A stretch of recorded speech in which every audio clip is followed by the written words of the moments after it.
Welcome to Guide Guru. We hope this video helps. You need the phone unlocked and on the home screen.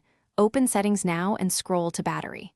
Once found, tap Battery to reveal Low Power Mode.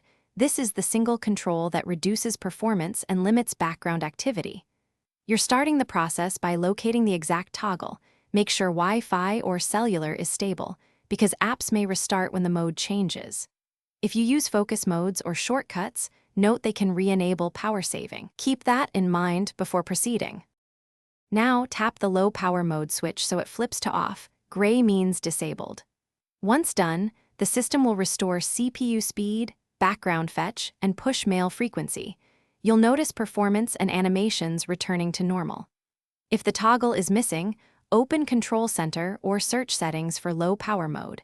Some profiles or device management settings can hide it. Make sure to monitor the battery percentage for a few minutes to confirm the phone exits the restricted state. Finish by locking and unlocking the iPhone to confirm the mode changed, and check battery shows low power mode off. If it stays on, restart the phone first. This clears temporary policy flags. If that fails, make sure no configuration profile or mobile device management is enforcing power limits under Settings General Profiles. Finally, update iOS if you suspect a software bug. Software updates often fix stuck toggles. If all else fails, contact Apple support for device-specific diagnostics. Thanks for watching. Consider subscribing if we helped you today.